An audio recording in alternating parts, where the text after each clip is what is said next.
Hello and welcome to Citizens Forum. This is being filmed on Tuesday, October the 20th in the Memorial Arena in Victoria, BC. I'd like to start by thanking our volunteer crew and the Shaw staff that makes this program happen every week. The first part of Citizens Forum is always the Walter and Jack show. So the election was yesterday, and I've got the headline here in the Globe and Mail, Trudeau triumphs. But I realized that Trudeau actually didn't triumph. He didn't win a majority government. He got 40% of the vote. So it's that old story of how we don't really get what we voted for. We voted 40% for the Liberals, but they've got about 55% of the seats and an ongoing majority government which will allow them to rule 100% for the next 4 years. And I found out something else today too, which I found very interesting. My recollection of the election is basically this. The Liberals and the NDP were very close, but the NDP was always ahead. And then came the French language debate in which the niqab issue came up. And we were told here in the rest of Canada that because of what Mr. Mulcair said in that debate about whatever, suddenly his popularity began to go down, and it was like that until the very end, and in the end the NDP did very poorly, but it was that began it. But yesterday I found out that the Liberal position on the niqabs was exactly the same as the NDP's position. So why were we suddenly told that the NDP's position was bringing them down in the polls when the Liberals, who had exactly the same position, there was nothing negative attached? And then I saw this today in a great newspaper called People's Voice, and it says 150,000 rally in Montreal against austerity. Now there's an issue, austerity. And yet this story happened virtually at the same time as the niqab issue, but this story was never told to us. And just to read a couple of sentences from the story inside, it says, Front Commune rally draws 150,000 workers against Quebec austerity attack. And so big things were happening in this country that we were never even told about. We were given another story. It was used as an excuse to denigrate the NDP when the Liberals had exactly the same position. And you begin to wonder, is the entire election a something? A puppet show. A puppet show. You know, I don't know either. You know, you just have to wonder. I checked the numbers. You know, the NDP were at almost 40% support in mid-August, and began a long slide down to 20%. No one thing seemed to have occurred to interrupt that long slide. The NDP had a bit of a lackluster campaign, but nothing substantial. Mulcair looked okay in the debates generally, nothing surprising.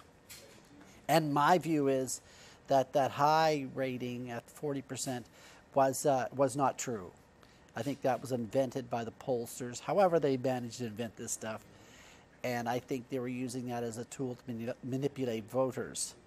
So that's number one. The niqab issue, again, the Conservatives invented that with their Hill and Knowlton advisors, while the NDP and their Hill and Knowlton advisors bid onto it, and they went in opposite directions on it. It looked like a fake issue both ways, looked like a distraction issue, which most people understood it to be. But again, it looked like a Liberal or an NDP Conservative collaboration of some sort. And you know, you mentioned Hill and Knowlton. And so Hill and Knowlton is this, can I call it evil, a public relations firm that was complicit in starting the first war against Iraq, the first American attack on Iraq.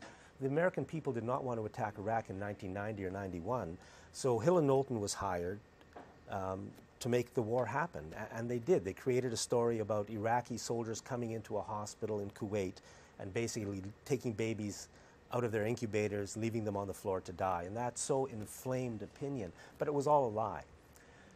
So that was Hill and Knowlton. So here today, the chief advisor to the NDP, the chief election advisor to the NDP. That's right. Is a vice president, I think, with Hill and Knowlton. That's right. And the recently resigned co-chair of the Liberal Party also works for Hill and Knowlton. Remember, it works. They work for Monsanto. They work for the frackers. They work for third world dictators who want their images brightened up. I don't know what else you can say about Hill and Knowlton, but well, let's what not are they forget doing? that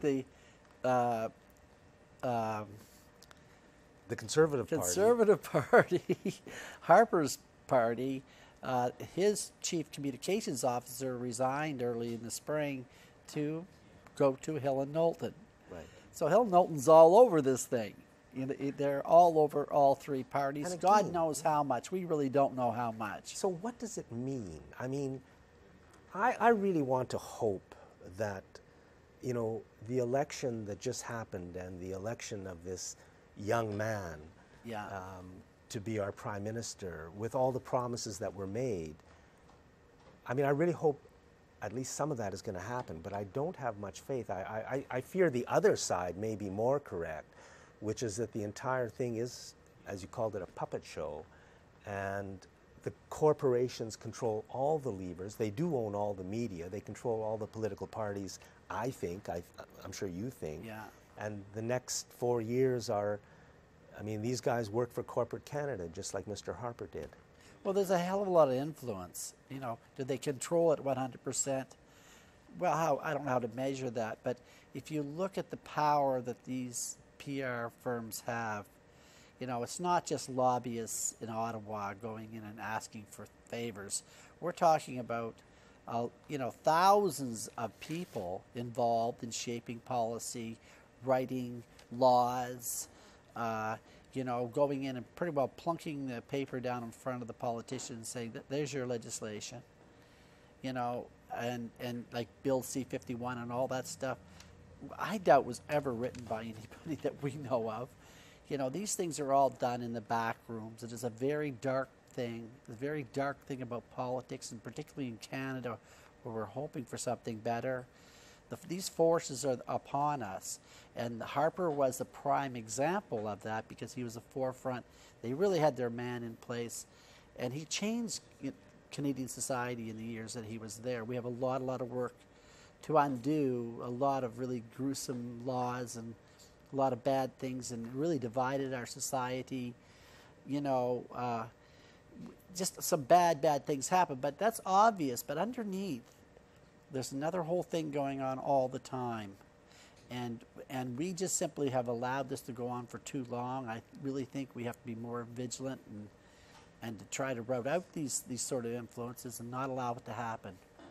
And when you say these sort of influences, what do you Well, mean? that's a public relations world that's influencing our politics. Yeah. And the public relations world works for is the Well, corporate obviously, world. they're paid by corporations, Yeah.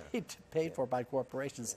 All the public opinion pollsters, they're all paid for by corporations. Yeah. So I think you and I would agree then that what's happening, we fear, we don't know, but we fear, is that at the top running this country are the corporations, and through public relations firms they control all the political parties, and at the same time they own all the media, every television station, Yeah. every radio station, every big newspaper, everything. So they completely control the message. Yeah. And that's the way they control us. Well, sort of, but you know, you have to realize that collaboration. I mean, if you look at the major banks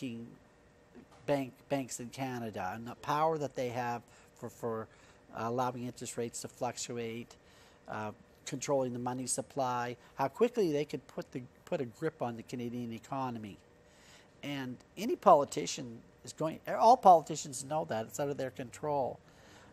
So you have that issue. Then you have the corporate media ready to jump on anything that they want. They dearly love to get something on a politician. They can steer him around that way. You have all sorts of candidates with all sorts of agendas that God knows what they are, a lot of them are related to corporations before they go into politics. And of course, then you have the straight-ahead public relations people that go right from PR firms right into politics, become candidates, and get elected. And the other way around. Yeah. You know, the people who work building, you know, and probably start off as the idealistic young person in the Liberal Party, NDP Party, or Conservative Party, but they're the kind of person who wants to make a career out of it, and they do, because you can make a career out of that kind of stuff.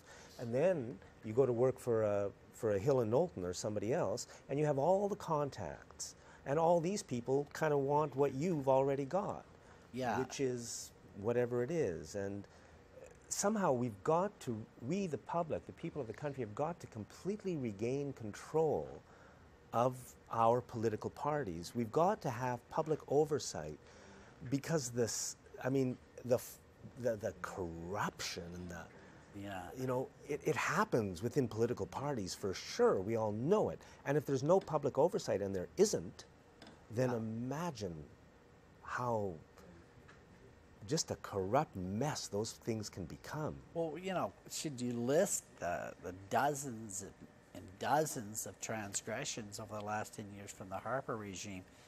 It's just a sad story. You know, Jack, about 32% of the electorate voted Conservative this time. And I don't blame them. You know, that's a hefty bunch of people. And because they believe a story, which is the nice story told about Mr. Harper and what he's doing. He's anti-crime, he's good for the economy and the environment.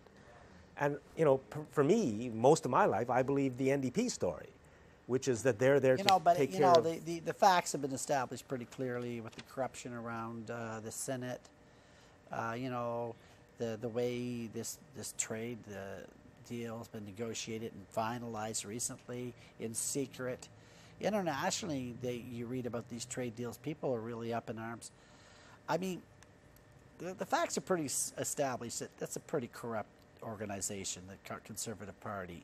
I mean, but are the other parties any better? I honestly ask that. Okay, yeah, it's hard to say, but we know this one is. We know the Conservatives are quite corrupt. Well, I'm a member of the NDP. We just went through an election. Yeah. At no time in the years leading up to the election was there any effort by the leadership of my party to find out what I and all the other members wanted, as far as I know. They're always asking for money, and basically, the membership is completely out. The party is run by professional politicians, and they're doing very, very well.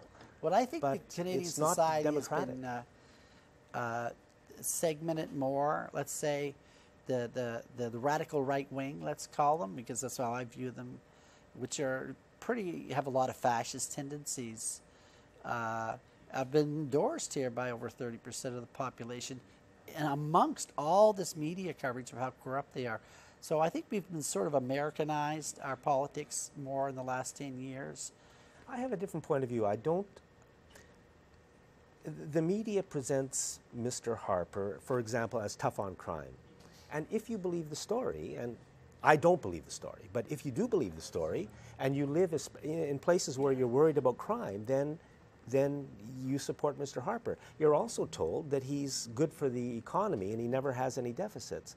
Well, the truth of the matter is he ran about $170 billion worth of deficits. He ran the largest deficit in Canadian history, but the public is never told that, so they believe the misinformation.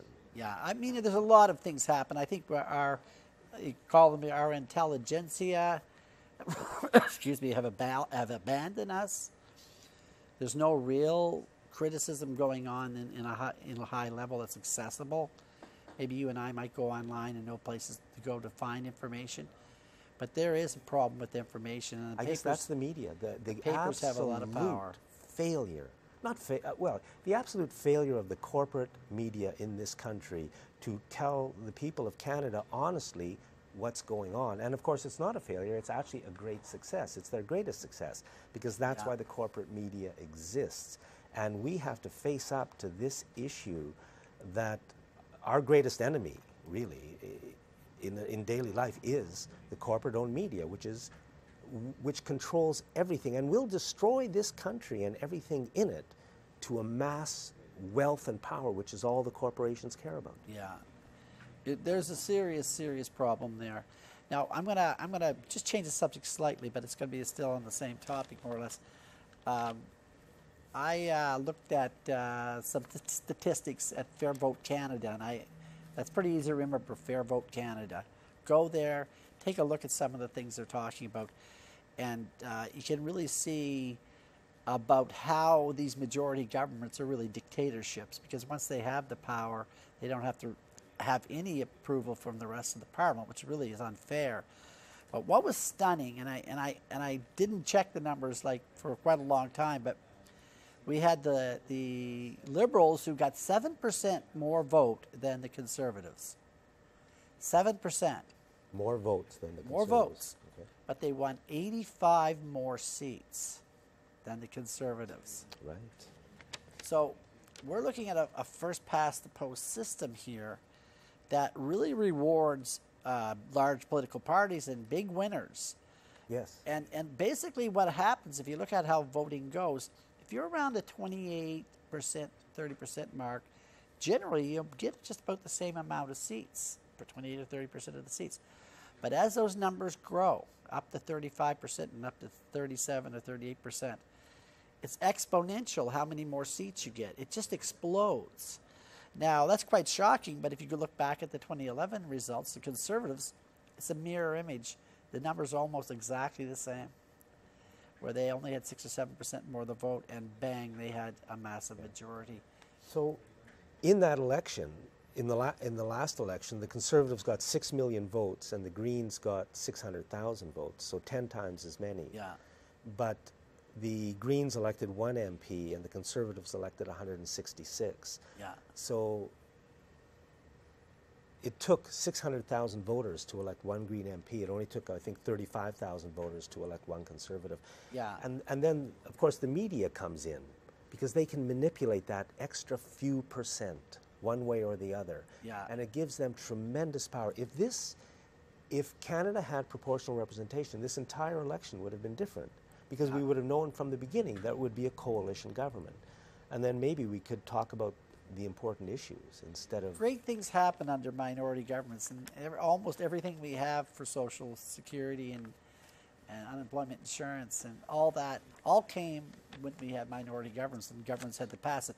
Now, under proportional representation with the voting that occurred, instead of 184 seats, the Liberals would have had 135. 135, not a majority. Not a majority. Conservatives, instead of having around 100, they would have had 109. The NDP, instead of having 44, I wish I knew the other fact, but they would have had 68, would have had quite a few more. The Bloc would have had 15, and the Green Party would have had 11 representatives. Yeah. And actually, if we had proportional representation, the Green vote would probably go up to 7, 8, 10%. Yeah. So they would really have a lot of seats. Now, there was a lot of, talk about strategic voting, and there was a couple organizations online telling everybody to vote strategically and all that, which was totally misguided. The NDP were always running a campaign, they said, to get rid of Harper. Well, they were on a campaign to get elected here against the Greens, and that was not, it was a kind of a red herring, right? But the thing is, we desperately need some type of proportional representation. Now, the Liberals have promised to give us that. This was a big promise, and let's see where that promise goes. I hope for the best, but I fear the worst. Yes, they have promised a good process to find out what the people of Canada want, I think, and then give it to us. Let's see where that promise We have goes. to fight for it, Jack. Now's the time for us to really go after the government. They've made some promises. If you just put massive pressure, they can't ignore it, and they can't slip these things on by. And I think the public should be really ready to do whatever it takes to get some of these promises upheld. I think that's absolutely right. And here are some of them, or some. Will the Liberal government label or get rid of genetically contaminated foods, which a large majority of Canadians want? What about the TPP deal? It's been agreed to by Harper. It has to be passed by Parliament. The Liberals now have majority. They don't have to pass it. What are they going to do with that? Bill C-51?